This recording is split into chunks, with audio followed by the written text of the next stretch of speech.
Greetings, students, and welcome to this special episode of The Professor Travel. I am your host, The Professor Travel, coming to you from Orange County, California. This is the website, the vlog, and the podcast that you come to in order to be notified and learn about different travel destinations. This is where we come as a community in order to discuss more. Hopefully, this will inspire you to travel more and ultimately to enjoy life more. Now, you can reach me on a variety of different social media platforms, starting, of course, with my website, which is at theprofessortravel.com, on YouTube, on Facebook, and now on TikTok. You can find me at The Professor Travel. If you're an Instagrammer, you can find me there at the_professor_travel. If you're a Twitter, you can find me on Twitter at theprofessortr1. And then finally, if you're a blogger, you can find me on Blogspot at theprofessortravel.blogspot.com. Today, I am so privileged to welcome a visiting professor, Nautical Nurse Nancy Plack with us. How are you doing, Nancy? Hi, I'm doing so well. Thank you so much for the invitation to come here today. Oh, thank you so much for taking the time. I know we've been trying to get this together for a while. It is such a privilege to be able to speak with you. And so thank you so much for doing this for me and my students. I really appreciate it. Absolutely. I was going to ask, now before we get started, and for those who are on the podcast, you won't be able to see this, so you may have to come over to the YouTube channel in order to be able to see this, but we have a wonderful picture of Nancy with what looks like a trophy of some sort on the cover page here. Can you tell me a little bit about this story and what happened? Absolutely, absolutely. So this was on one of our first cruises that we had taken, and one of the things that we really love about cruising is just being able, how many choices there are to do things while you're cruising. This is Carnival's Ship on a Stick, and I was able to win this by taking part of pool games. Did not expect to be part of that. I just was like, well, let's check out what these pool games are. And one of the things that that helps you to be able to feel more a part of the events on Carnival is to just volunteer. So they were looking for volunteers, and I was like, well, I have no idea what this will be like, but why not? I was out on the pool deck, I thought, oh, well, I'll be part of this. And it was basically like a big scavenger hunt. You had to go racing around and trying to find people would, somebody's gold card, like one of their cards for their C cards and cruise IDs, just like one of their, you like brought it up to the front and then you gave it back to the person, obviously. Of course, yeah. And, they had us run to the dining room and get ketchup. Anyway, it was a ton of fun. Oh, wow. Just really had a great time and good memories of that. That's fantastic. So for my students who may not be familiar with you, can you maybe share a little bit about your credentials, whether that's either a little bit about your educational background or maybe some places that you've traveled to? I can do both. So I am a nurse. Some people do ask, are you really a nurse? They kind of wonder how you can travel and be a nurse. And there's a ton of nurses who love to travel. So I do have a baccalaureate degree in nursing, a bachelor's of science in nursing, as well as I have my certification with critical care. So I am a ICU nurse and have my critical care, my CCRN certification, which is kind of above and beyond education. I've been in the ICU for 22 years now. Oh, wow. So I really am passionate about my nursing, and I love that balance of nursing and then travel as well. So I have been a long lover of travel. Back between high school and college, I was an exchange student for a year. Nice. And went to Belgium and learned Dutch. So that just really was a way that I could travel around Europe. And I was basically adopted by a family that I still keep in touch with in Belgium, and still speak a little bit of Dutch. So, just really...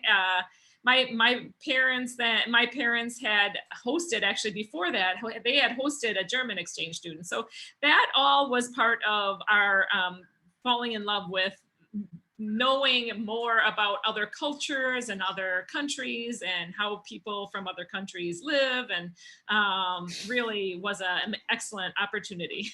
That's awesome. I think the only word I might know in Dutch, and I don't know if this is entirely correct, is alstublieft. Ah, yes. Oh, that's please. Okay, Alstublieft. yes, okay. So I'm told if you say that to someone, And yeah, that's not an easy word. it was like either that or ikblok, which I think it means ice blocks as well. Oh, I think ace is usually ice. Okay, So ice they blok. have interesting IJ combinations, and it ends up being a vowel sound instead of an IJ. Like J does not always sound like a, if it's a combined. It's interesting. The whole language is it's different when you read it. You Well, did very well. oh, I thank you. I appreciate it. Okay, so we're going to talk a little bit about your channel. We're going to talk about you. I want to know a little bit about everything. So as we continue to go through this, we're going to have a lot of different questions. But let's start off with you specifically. Like, what has been this travel passion? You said you started when you went to Belgium. You were an exchange student there. For some people that might be enough, but what drove this, and like what are some of the places that you've really decided to Well, make a passion for you? my husband and I, Anthony, we have traveled together and been able to do that before having a family, and then as we had a family, we were able to do some travel as a family too. So I think that just having that encouragement from my family growing up to adventure and not be afraid, and just to the variety of how I think that what blows my mind is there's so much culture out there, but also people are still people no matter where you go. So that was something that I thought that everything was going to be completely different in Belgium when I went over, and people are still people, like family is, we still have love and passions, and people still are very much rooted in just very similar things from culture to culture. So Yeah. that was something that I really learned. But then there's the things that make people so unique.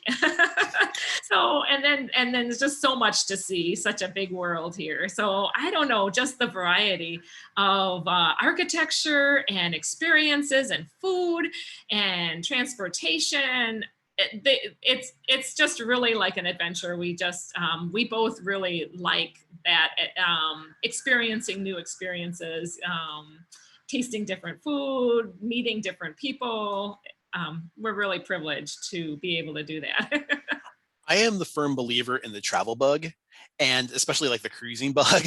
I know for myself, when I started off actually cruising in 1983 when I was Awesome. 10 years Oh, old, that's awesome. and and then like 20 years later, I did a couple of additional cruises, and then for me, it really wasn't about traveling until I would probably say about 2010, and I started going internationally to a lot of countries, and that's what really sparked my travel bug. Was it the trip to Belgium that's really sparked that for you, or was it like a I, different trip that you went you on? know what? My parents were always very frugal growing up, and so we would travel with what means we could, and vacations were always very, like, even just growing up, camping was an awesome way to travel, and for us that was what we could afford to do. And we did do Disney, a few times, just rare. We're really, really privileged to be able to go down to Disney, but we drove and we camped, and but we were, I think that having a family that that celebrated that was very key to that. For cruising for us, like, we were kind of opposite of you. So we were traveling quite a bit before we discovered that cruising was even feasible. I think that we had misunderstandings about cruising and really thought that it was really for the elite, and you had to really just be raking in the money to be able to cruise. And when after we went on our first cruise, it blew my mind. I was a little bit like upset that I haven't been doing it all along. I just And loved it I understand. so much, and And by that time, our children were already almost grown. So they could have enjoyed so much of the cruise ship and the ports and the people, but they had other experiences growing up, and now they do love cruising. It's just,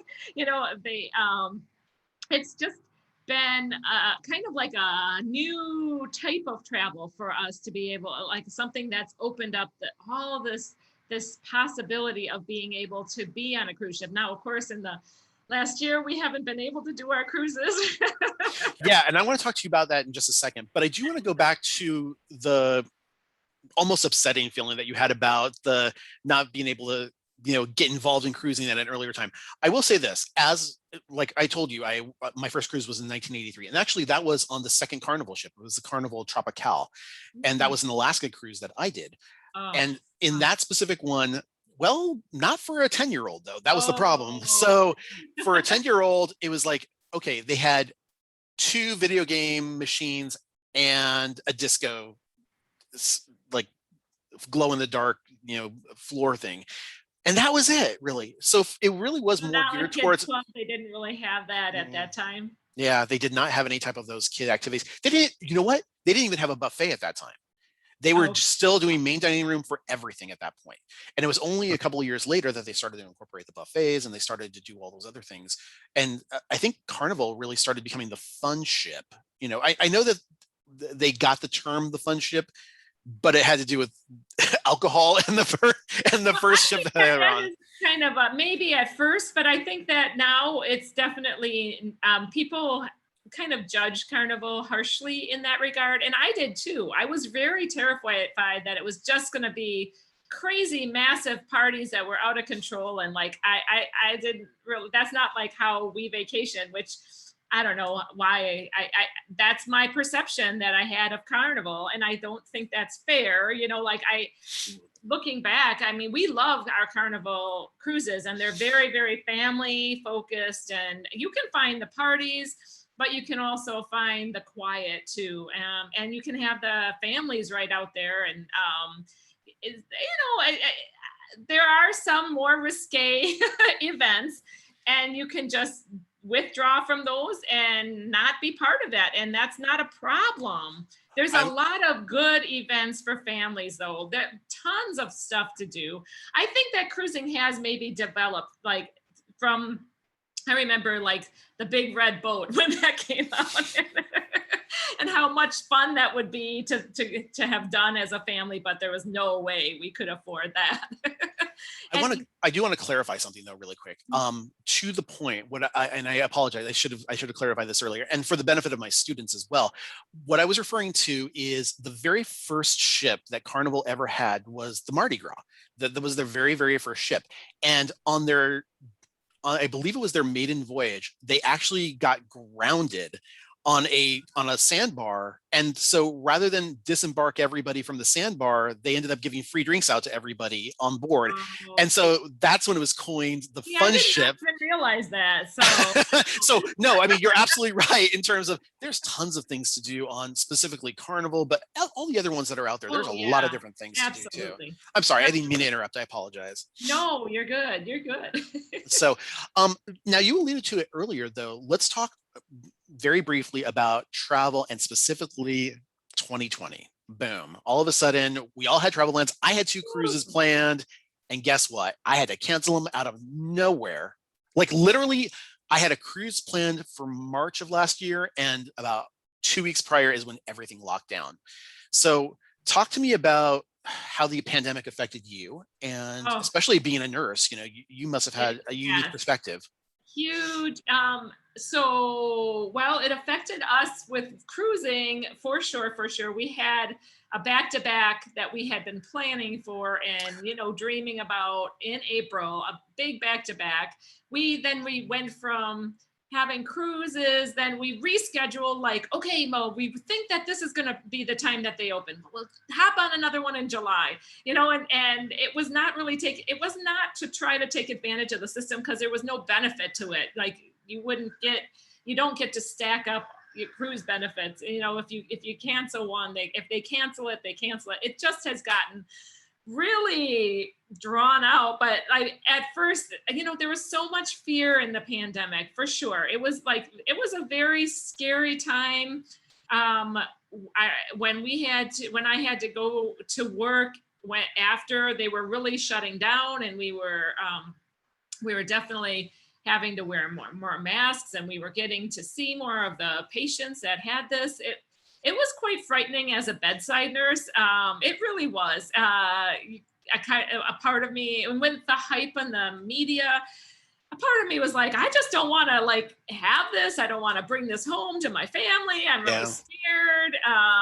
And then, as you just like a lot of things that are scary, as you live it, it the fear, you respect the quarantine and the rules, but you don't have that fear. Like people, like I said, people are still people. So you're taking care of somebody who has COVID, but they're still people and they're scared. And you have the honor to be able to help them. And it was terrible when we had no visitors, and these people are in isolation, and we're coming at them with these big masks and all this isolation gear. My heart goes out to those people and their families that where support might be difficult. So we had to use creativity to bring technology to them so they could FaceTime, or they could, and there was a lot that developed from that, a lot that our organizations definitely stretched. I think that everybody has really stretched in what they could do remotely and what they could do with communication and support. But it was, especially when we had so many people who were ill in the hospital, really sick too. So it's, and at first, I think I kind of diminished the seriousness of it. I felt like there was a lot of hype on it, but as you lived it and you saw more patients who were suffering with it, and how different it acted than just the flu. The flu can cause a pneumonia that is very, very bad, and can kill people. But it seems to be something even more intense than that. So not to overhype or anything, but from my own perspective, it kind of hit home when I'm seeing that there's a bunch of symptoms that don't go along with the regular flu, that people they have clotting disorders, and their blood work is completely skewed. So that's something that the flu patients didn't have, to this degree as with the COVID patients. So it was something that kind of was eye-opening, and I was like, well, this is something real. That really, and then how many patients that really had long-term effects and died. We did have some deaths too. So having to see that and go through that, and not become numb that it's well, this is just another COVID patient. Everybody is so special, and you really want to just give that care that everyone deserves. So but it was definitely overwhelming in the peak of it, when we had every room was isolation. They were all COVID patients. That was mind-blowing. That was something I would have never thought would have happened. But we had enough beds, we had enough ventilators. We did have a lot of patients on ventilators. We learned how to turn people on their stomachs very well, at proning position. So we learned a lot through it, and became less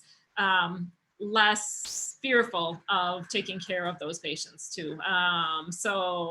But everybody is still very much a unique individual, and has their own medical challenges too. So it's not that they're it's just another COVID patient. Now our numbers are way down, so that thankfully, and that also kind of convinced me with getting myself immunized. So I think I think that people should make their own decisions for getting that or not.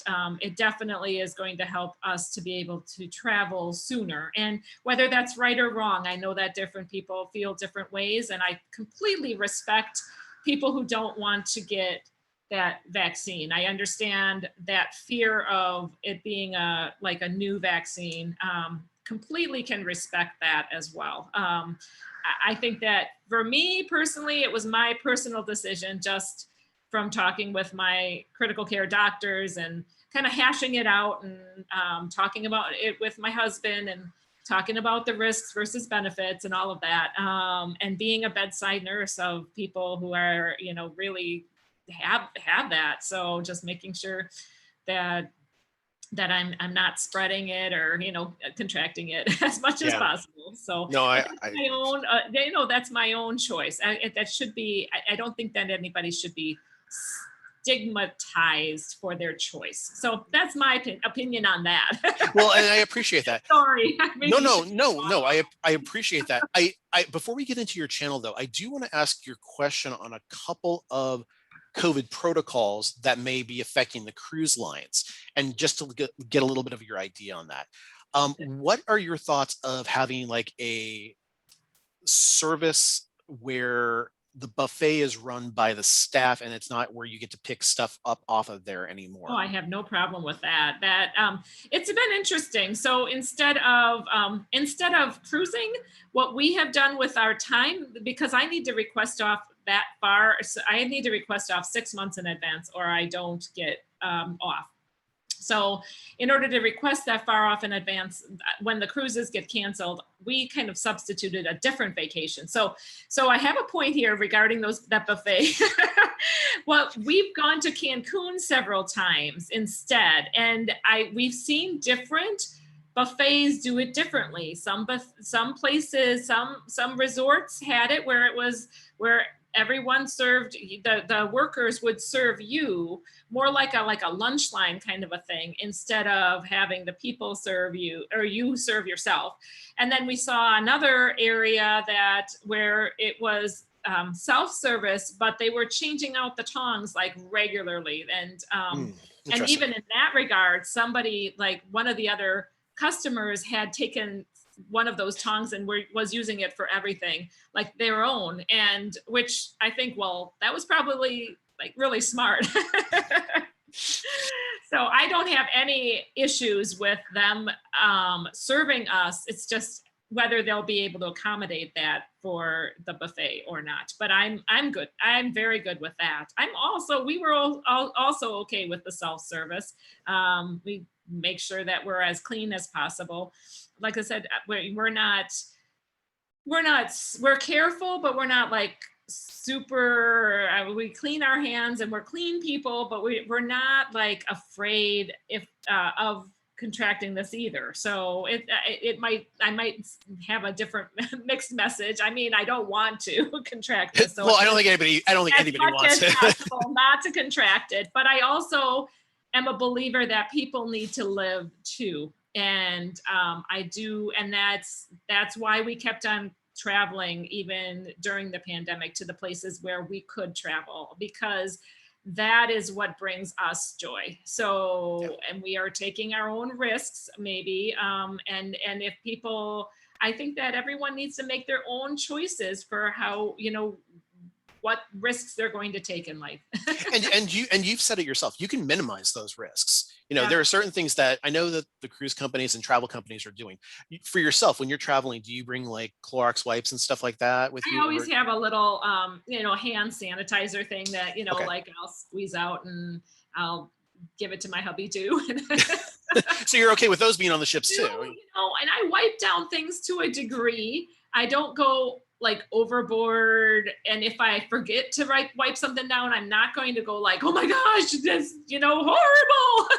But I do like try to do some general wipe down.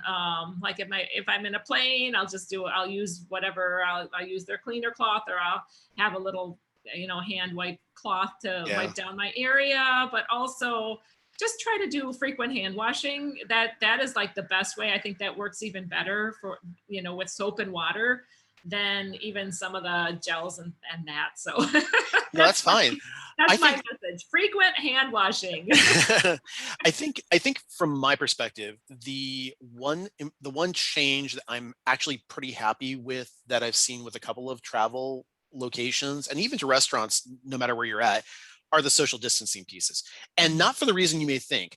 The reason I like it is because I don't know about you, but especially if I've gone to a city where there is like a lot of dining facilities and you're just in this little cramped area and everybody's crawling all over each other in order to get to their seat, and you have to and oh, you only get to sit in the bar stool or whatever, and there's not stuff like that. But when they social distance out, they're removing some of the furniture so you can actually breathe all of a sudden. It's like now it's like I mean, don't get me wrong, I'm a social butterfly, but at the same time, I do like a little bit of space when I'm in a, I like that level of intimacy, but I still like to engage socially. Does that make sense? Absolutely, absolutely, and you're kind of taking advantage of it to some Kind of. extent to enjoy the room, and some of these first cruises are not going to be packed, and are we going to love that they're not packed? Yeah, absolutely. But then businesses also need to stay in business, and so many businesses have been affected with Oh yeah. this. So I can see that it has been really, really, really hard on so many people that didn't expect, all of this, obviously. And I think the sooner that we can kind of get back and oh man, just kind of get where we're safe, but able to have a little of these the quarantines and the lockdowns lifted, I think that's that's the way we're supposed to live, is what my opinion is. No, and I appreciate your opinion. Thank you very much for sharing that, by the way. So let's talk a little bit about your channel. So what prompted you, like obviously you love traveling, but what prompted you to throw this on YouTube? Why did you want to create a channel? Oh, it's a good question. So, of course, like many, many people, when I was planning our first cruise, research, research, research. Part of what I really, really love about travel is the planning of it. Like oh, what we could do this, and then getting all the details figured out about all of it. I really love the anticipation of it. I almost like that almost as much as doing the travel, because it's just like you're just savoring, like, and that expectation of, oh, what is that going to be like, and what do I want, and all the choices that you get to make. So I was watching a lot of YouTube and watched a lot of cruise travel YouTubers, and then got involved in the live streams, like being part of the chat in the live streams of the YouTube channels. And I just found that was like a community I had no idea was there before. I'm like, what is this even, And I remember being so new, like not knowing what that ad symbol was, and you could highlight somebody's name in the chat. And now, if somebody is like, well, how come my name is orange? It's really fun to like explain that to the newbies in live streams. But just the whole cruise community, how you recognize certain names that come up, and you get familiar with their chat and their chat name, and you're kind of having conversations as well with the people in the chat besides the people on the live stream. So then I found out that there were people who were encouraging, like Tony from La Lita Loca, encouraging creativity. And I thought, oh, when I was researching such and such a port, I didn't see much like out there on YouTube. Like there was just not much, as much as I wanted to see, or like on the ship. I was so hungry for watching people's experiences. And what I loved about YouTube is it shows less of a commercial and more of the real experiences, real people. And I like that. I could totally relate to it. It becomes much more authentic to me than just like a commercial. You can show how lovely it is in a commercial, but you're not showing really what that experience is like, and so that really appealed to me. And to be able to help, I thought, well, I could try to do this and be able to help others with the cruise ship that I'm on, and the experience that I'm on, and the cruise ports that we go to, and what different excursions we take, and why they're good or bad, or how the food was. So I kind of dabbled with it a little bit, and then I developed my channel from that. And I've had a ton of fun with just looking back on our memories, and editing that video and spinning it into a fun type of thing that I want to share, like my creation that I want to share. I'm very slow at it. I'm a very, very slow editor.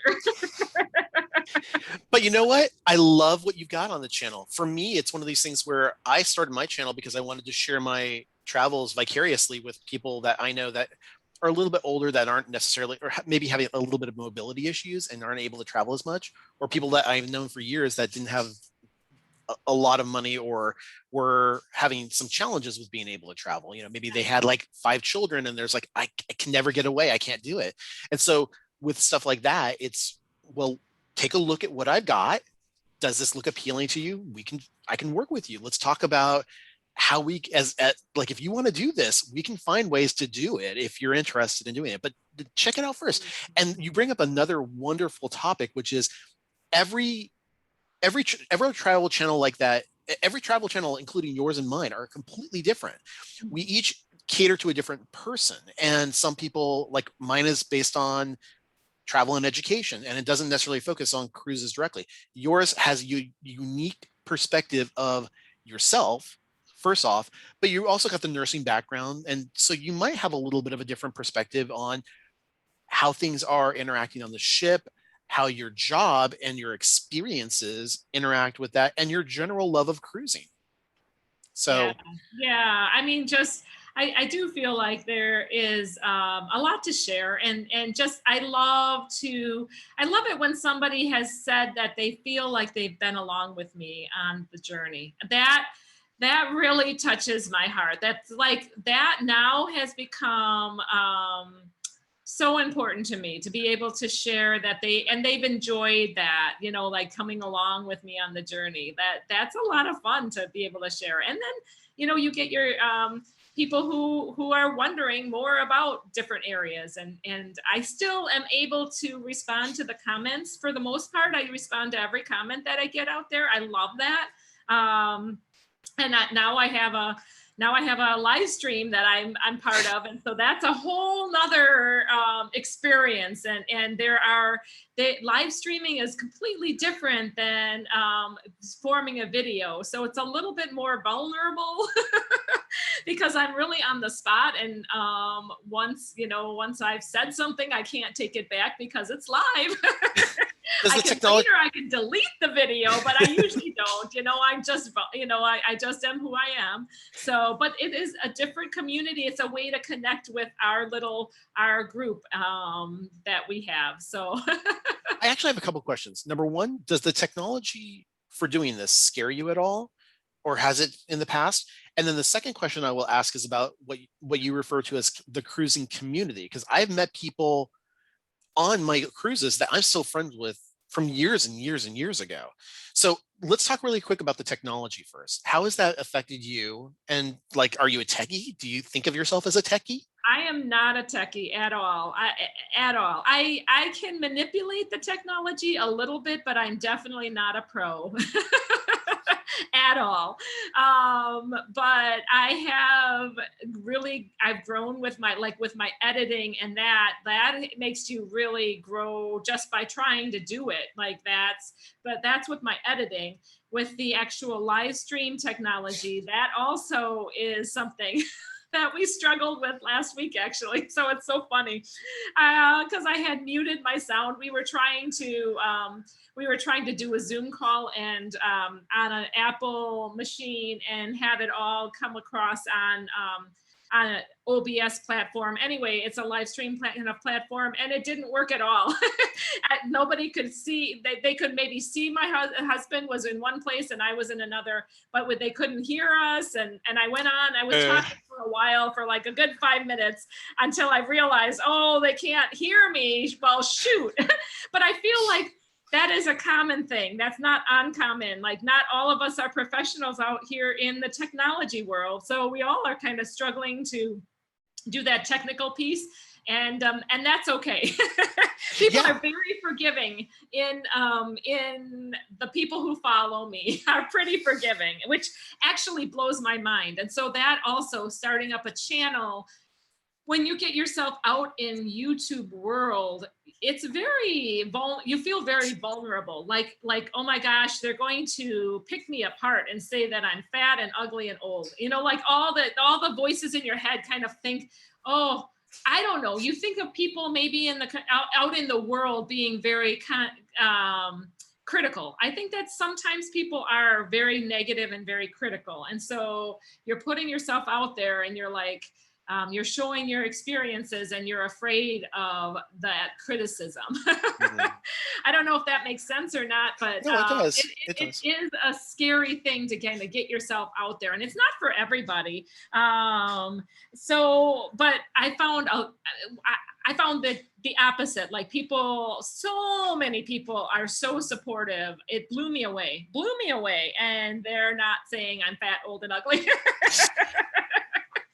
So no, like, you're creative, and your attitude is infectious. It's fantastic. I love it. Well, I mean, I think that it makes me a better me too. I mean, I don't know if that makes sense, but I think that you can, when I was being a part of the live streams, just in the chat section, what that does give you is you can put in a comment, but then you can be like, that may be read wrong. Maybe they'll take it wrong. And I don't think I want to portray it that way. So I could take it away before I enter it. You have that little pause, and then you can put it and say, no, you know what? I think I want to spin it in a better way. And it doesn't mean that it's not authentic. Like, it just helps me to be a better me. Like, it's still, but you can choose to be supportive. You can choose to be positive. And I think that is something that our world needs so, so desperately. Mm-hmm. So if we can make that positive influence, and instead of jumping right to the negative, snarky, oh, well, I bet they have so much money, or, that ugly person, that kind of, I think that we all kind of have that devil or angel, and you choose that positive, you're like, oh, but let's look at what they're doing well. Maybe this person isn't the most active, but maybe they're giving a spin and they tell stories really, really well. And you can there's that about everybody. So I enjoy being a cheerleader for people in the community too. And when I say cruise community, what I mean is that the kind of the network of, I mostly mean YouTube community, mm-hmm. but that dwells with cruising. And there's kind of a network of one person to another person, to another. And there's channels and there's supporters.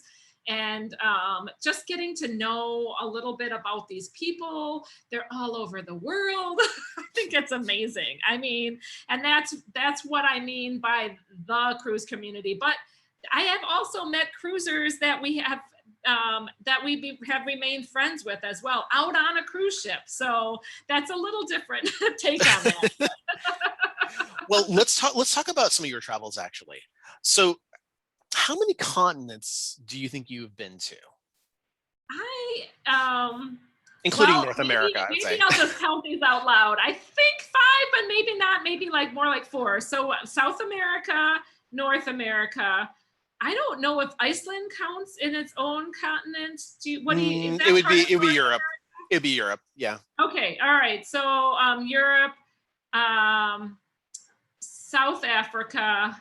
So that's so you got Africa there. 4, actually. So we have not been to Antarctica. Okay. We haven't been to the Australia area or Asia. Okay. So you've got 4 under you, though. That's pretty impressive. Very nice. Good job. And when you think about how many countries you've been to, how many do you think you're around? I think I am around like around 20 actually. So I think you're on the same. no, not the most well-traveled, but not bad. No, I have 23 under my belt. So, I mean, I'm exactly kind of right there with you. I Exactly. think I counted like 19. So that's about what I could count when I was counting this morning on the That's fantastic. What do you think about traveling solo as opposed to traveling as a couple? Or have you had any experience traveling solo, except for I obviously? have, when I went to Belgium, I was by myself, and then I have traveled solo every now and then. Um, I do more like I try to have it now that we have children and grown children. I try to like latch on to somebody to go like one on one. So I'm not completely by myself. But when we were last in Cancun, I was enjoying myself so much, and Anthony really needed, my husband had to get back to work. But and the price was right. So we rearranged for me to stay on, but it wasn't really solo because I had already hooked up with friends by that point. But it kind of was. I had no roommate at that point. It was sort of like a solo traveler, but with friends I had made. So you prefer being with others in terms of I do. when you travel? When I Okay. travel, I do. I am actually an introvert, though. So I would never guess that at I all. don't mind being by myself. When I'm really extremely stressed out, I like to get away and just kind of entertain myself with whatever, like videos or whatever, and just kind of decompress by getting away. It's kind of, I think that I can get overwhelmed with too many people, but I do like people. I think that this community has made me more extroverted. Which is great. And I think that comes over in time. Now, I will say this. When I talk to different travel influencers, I'm always kind of curious where they're at in terms of safety and travel. And when I mean safety, I'm not just talking about things like the coronavirus. I'm talking about things like political and civil unrest. Just to give you an example, when I was traveling, like in 2016, I went on a trip that took me to London, Amsterdam, Rome, and Vatican City, and then Barcelona. Sounds like a really nice trip.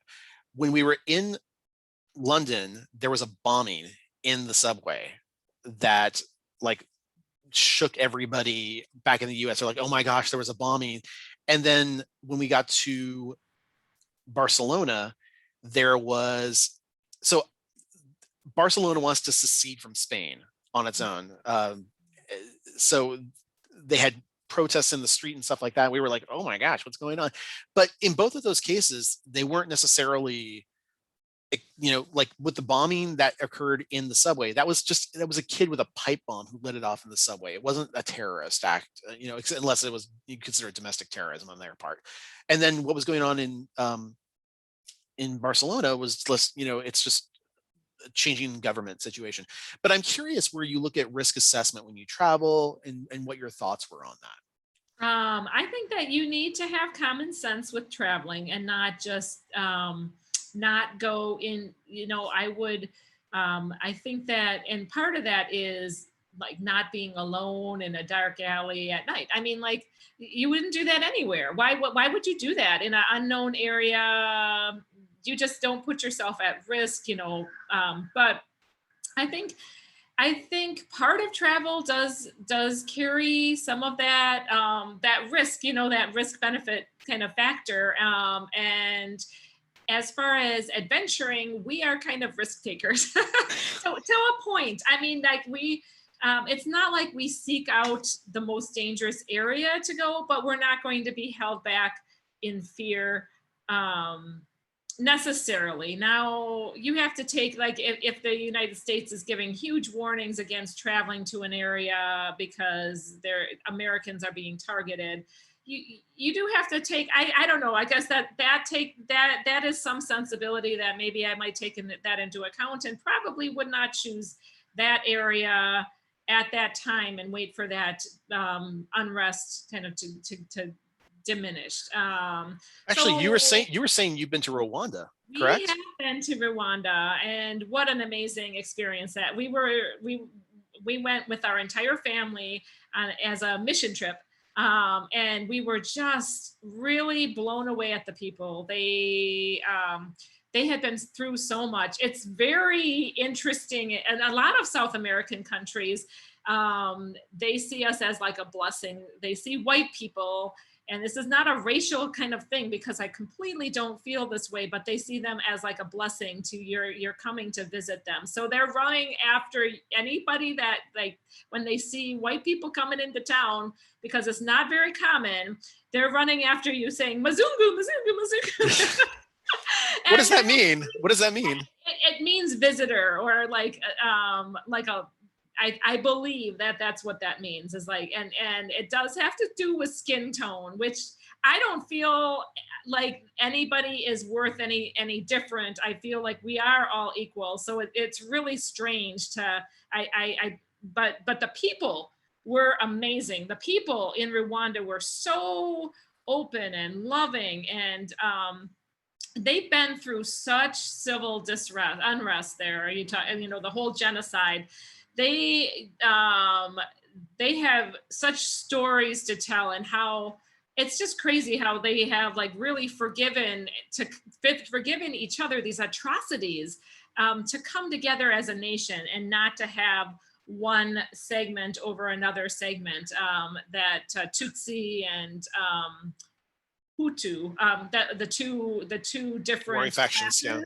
Yeah, and they don't have that anymore, and that's like totally not allowed to even really have. You don't have a card like they used to, like that, a whole identification where it identified you with one clan or the other. But you talk about like people that have been through so much, and we wanted to bless them, and they were such a blessing to us. It just really opened our eyes. And we went to visit a little boy's home that we've been supporting, and they basically live in a one-room hut that's mud, a mud hut, and that's where they live. But that doesn't mean that they don't have joy and love, and I believe that they have more community because of that. Like, their community really is like a huge family. Everybody has to look out for each other, because it's tough. It's tough living. They walk everywhere. You don't have it's completely a third world country. You don't have the mom of the family was going out to try to get work by digging. They don't have construction equipment. It's physical manual labor for everything. So out and making roads, it's digging by hand. We saw the entire time we were there one tractor, and it was a very wealthy person that probably had that tractor. Otherwise, everybody's working the field by hand. I mean, it's a lot of hard work.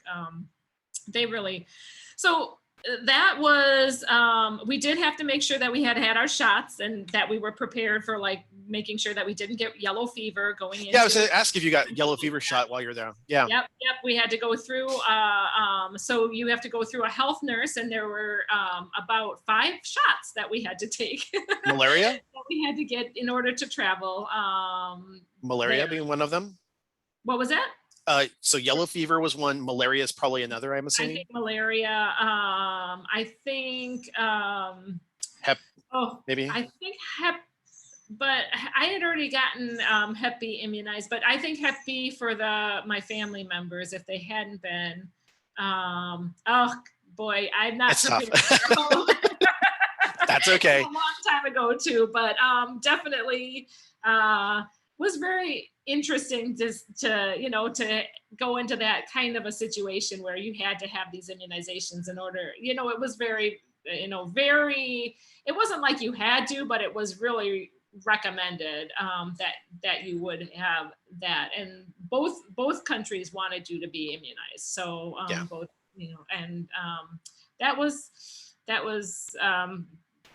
fine, and it was very much of an adventure. We were treated very, very well, but we also went to Chile for another mission trip, and out in something that you have to realize though is that going to these remote areas, if something would happen medically to you, you have to realize they would not have like flight for life capabilities. Like you'd be pretty much like the olden times of, so it's something that you do take as a risk. Like if one of us would have something go wrong with us medically, we would be delayed in our care. And that is something that you have to take into account and realize that if you're going super far remote, that kind of look into what would happen if, if something medically were to happen to you.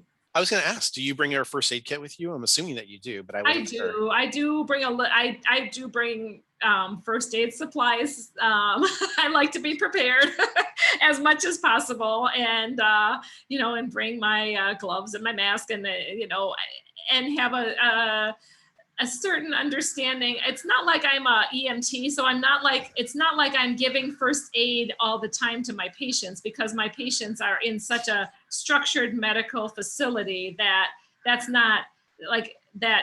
It's not like I'm bandaging, or like people are like being, having some kind of a sliver and they need to get it out, or like hemorrhaging because they've gotten a beam through them, like that's not something in the ICU that you have to deal with on a day-to-day. So I don't know if you understand, like what I'm saying is, like, I have a basic understanding of basic first aid, but it's not something I do in my ICU practice every day. But I do have a good common sense about my nursing, and clean and applying pressure to bleeding. Yeah. If something's sticking out of you, don't pull it out. Don't pull it out. Yeah, obviously we don't want it to bleed out, so there's a lot of and how to get help, and when, and basic, like I know how to do CPR, and I have done CPR out in regular everyday life. So it is helpful, to have those certain, and I do recommend like people to learn CPR, just basic CPR. You never know if you're going to travel, you never know when you might be able to be helpful to somebody. So there's my little plug, learn CPR. Thank you. Let me also ask you on a fun note, maybe some countries that you would like to go to, especially like let's say, for example, the pandemic or the quarantining, everything stops tomorrow. What are like the top 3 countries that you would want to go to?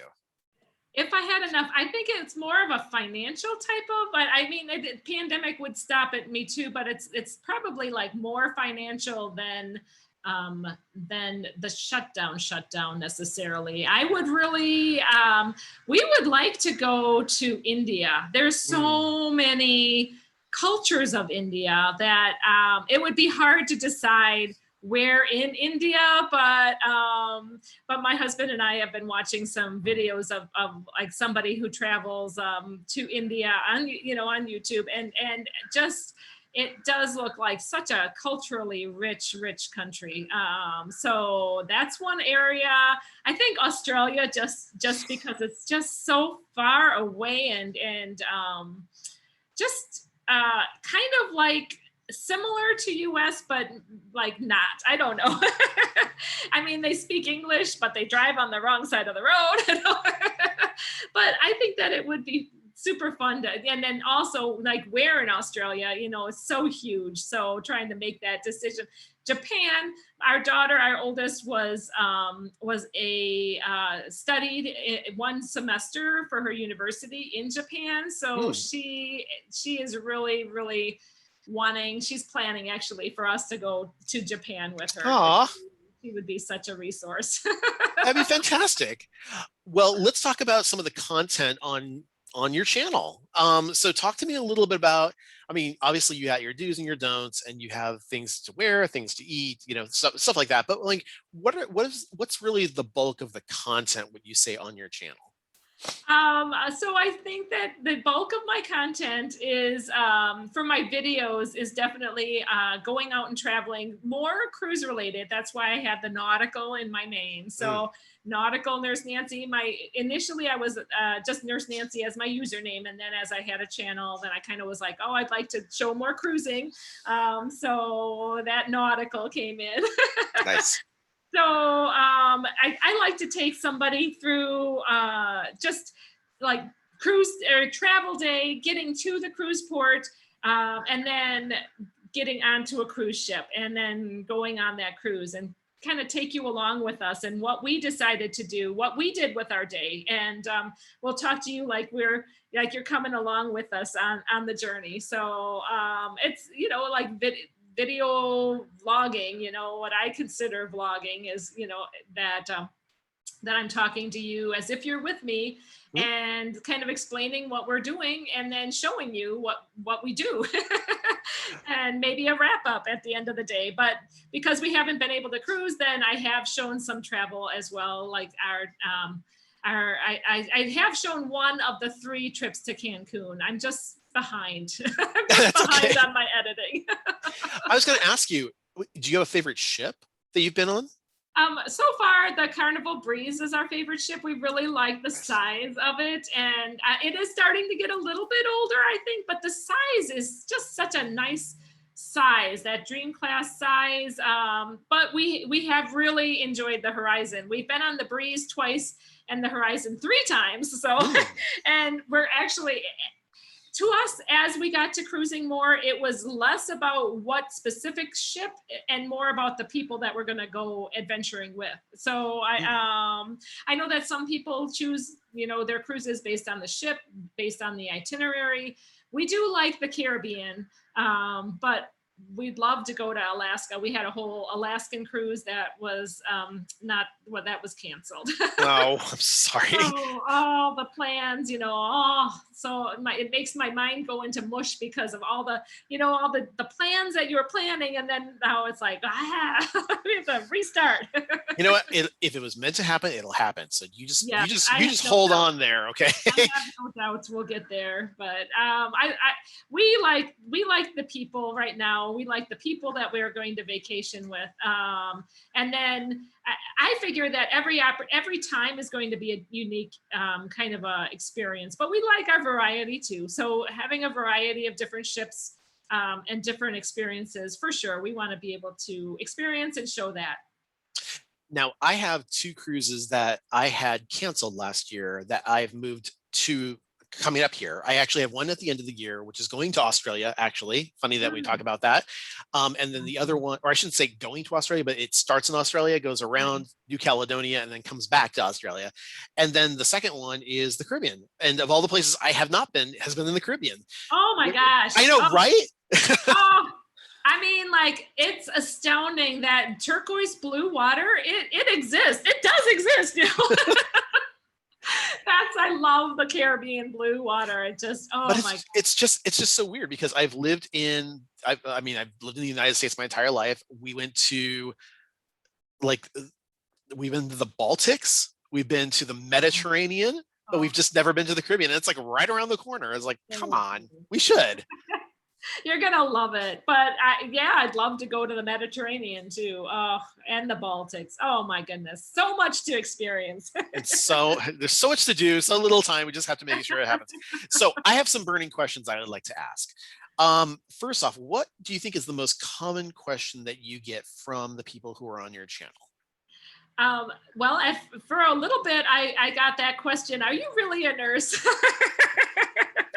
I don't know why people would even question if I was really a nurse. Like, I'm like, well, just because I'm showing my vacation doesn't mean that I'm not like an experienced nurse. It's just not what I'm showing. I can't show you my nursing practice. So I am going to show you, what we do for fun. So that's one thing. I think that a lot of people like to know more details, and I usually try to give that about what the buffet is, especially in this day, in this last year, like how I did have every now and then I had a really judgy type of comment, like, how can you travel now, but for the most part, it was more details about, like, were they clean, which we were really happy with the cleaning that we received in Cancun and all of our travels to and from, that we felt like the workers were always very, very, very diligent about cleaning. And the same thing with cruise ships, they're always out there cleaning, wiping things down. And I have no doubts that we're going to be able to safely, resume cruising. It will just maybe take some time, but we're going to get there. But those are some of the common, I think, questions. I love to help if somebody asks like a detailed question about an experience, and if they're maybe planning something similar, to be able to give my insight. And it's not like I am not a professional travel agent, or I am simply just telling them from my viewpoint. So that's what I give is just my own, Your perspective, my viewpoint. It's what I have. And by the way, I get that same question when people ask about professorship, and they're like, "Are you really a professor?" And I'm like, "Yeah." So, what is a question that you really wish that they would ask you? That's an interesting question. I guess I sometimes I wish people would ask me like if I would do something again, or if I would, how I'm very budget oriented. So I like the budgeting. Like, to me, the better quality experience I can have on a lower budget is like bing, like really like the gold. I don't know. It's kind of different. It's not everybody is that way, but I think that if your budget, I like to appeal to a very budget minded type of cruising, and real like having people realize that they can afford it, and it's not like horribly out there, and that they need to be flexible in their expectations, and what, I think that flexibility really is key to your own happiness in travel. Don't you agree? I mean, I do. Yeah, but I think for me, I've had to experiment a lot over the last couple of years, because we've gone to places where we've gotten a 5-star hotel and it sucked, and we've gone to places where we went to a 3-star hotel and maybe we upgraded the room there, and it was a far better experience than anything that we got from a 5-star. So I gotta say, it's really a matter of playing around with how you reserve things and I think what that the quality is. people do appreciate that honesty. I think that is only helpful, but you can't just be like critical all the time either. Yeah, that's true. And because then it might not be that fun. So right. But and appreciating what you do have to be thankful for too. yeah, absolutely. Quick question for you: do you have global entry or mobile passport or anything like that? Anthony does, just because he has traveled. My husband does, because he has traveled so much for work. I do not. I have considered it. In fact, I really was going to get it with all the travel that we have coming up, but financially, budget really, because we have been flying quite a bit, and I have not been like held up in security. If anything, I'm there way earlier than I need to be. Yeah.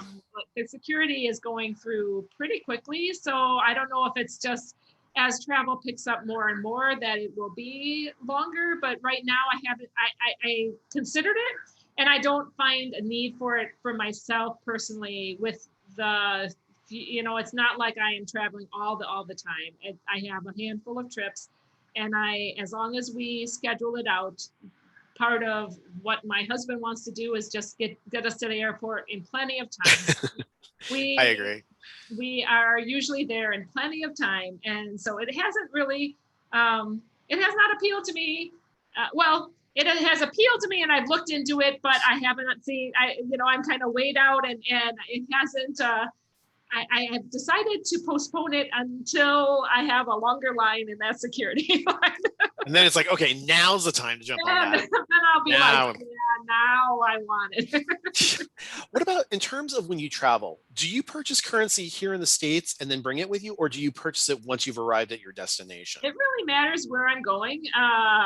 It definitely matters. I think we learned the hard way when we went to Europe this last time that we wished we had more we thought the cards that we brought, the credit cards, would be usable. And at that point, they had already transitioned over to the chip. So they want to chip in everything. And our cards were only swipe cards. And we had a terrible time trying to just come up with cash. So in retrospect, we would have brought more cash with us. Thankfully, we had my host family, so they floated us in the meantime, and then we got cash into their bank. But I mean, it wasn't, it was something that we probably should have known about, but we didn't. Going to Mexico in the tourist area, really did not find a need for having pesos. Actually, did not see it, did not give a better deal. And I'm always on that frugal, but it didn't really help us. So we did not get pesos for that type of travel. So I really think it matters where you're going and what kind of experience. Usually with a cruise line, if you have your excursions kind of set up already ahead of time, I don't see the need for having the domestic currency. So hopefully I'm not going against your teachings. No, that's why I'm always kind of curious. When I can ask a variety of different vloggers about this, and they'll have a variety of different answers. It just depends, I guess, upon what a general term. Like for me, I've been hit with a lot of charges when I've gone overseas, but then when I tried to buy stuff locally, I've paid on the premium in some cases, or I had to go to my bank and then they said, okay, well, we'll get the money to you in about 2 weeks time because we have to order it specifically to get in. And it's like, okay, fine, whatever. So for things like that, I'm cognizant of those challenges, but at the same time, I always want to be mindful of what the best deal is going to be as we go through that process. I think that being knowledgeable ahead of time is very helpful for that regard. And like, especially when you're doing that non-cruise type of travel, I do think I think that getting that ahead of time would be very helpful. Like our daughter in Japan, she got yen before she went over, and probably got a decent, exchange rate at that, doing it that way instead of right, in the airport or at the in the train station. But you can do that in a pinch too. Before we get going, I want to ask you one question, and this was one I didn't prepare you for at the beginning. So, what's your next trip? Next trip. We're so excited. We're going on a one of those NASA cruises. So we're going on Adventure of the Seas, one of the first, actually the first Royal Caribbean cruise from in the Caribbean. So I know I always say Caribbean kind of strange, but Caribbean. Oh, it's always Caribbean to me. Where's it departing from? We're going on Adventure of the Seas, starting in Nassau. So and that's coming up June 12th. Oh man, it's coming up fast. So and we had to be vaccinated for this one.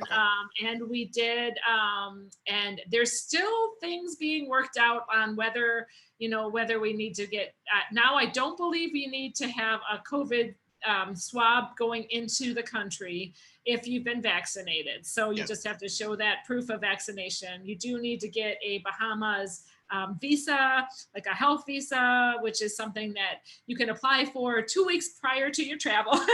I mean, we're finding things out about what they're expecting kind of on the fly, and that's a little nerve-wracking, but getting out there on a ship, we can't wait. And awesome. Even we know it may mean that we have to be masked, but just to get out on the water to us and to be able to get that type of experience, we're completely looking forward to it. We have a lot of other people who are vloggers that are coming along on this one. So it's so exciting, so exciting. I can't wait to eventually edit and get those videos out. well, we will definitely look forward to those. So again, Nancy, thank you so much for taking the time to interview with me. I really appreciate it. I know my students do as well. So thank you so kindly. Thank you again so much for inviting me and for having me, Professor Travel. I really, really appreciate being your guest. Oh, thank you. Now, for people who want to find your information on Facebook, you can be found at the site Nautical Nurse Nancy Cruising Community, correct?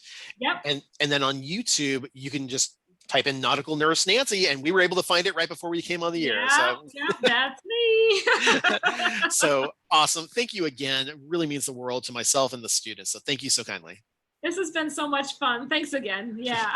Awesome. Thank you. Now. Safe travels and God bless. That's my Oh, little thank you. line. Yes. Now, for my students that are still out there, if you have any questions or comments, you can certainly send them to me at scott@theprofessortravel.com, and we'll be more than happy to respond to everything that comes across. That's my promise to you. If you're watching on YouTube and you'd like to be notified about when new videos go up, please feel free to click the bell icon right above me here. If you haven't already done so, you're welcome to subscribe. It doesn't cost anything, and it certainly does help the channel out. So thank you so much for that in advance. And if you like this content and you want to see more of it, give us a thumbs up. We always appreciate that. Finally, if you're on the podcast listening to us, and if you're on Apple Podcasts, for example, just give us a review. It doesn't matter whether it's good or bad. We do appreciate good, don't get me wrong, but we really do appreciate the review. So until our next time, my name is Scott. I am the Professor Travel and make every day a travel adventure. Take care, everybody. Bye-bye now.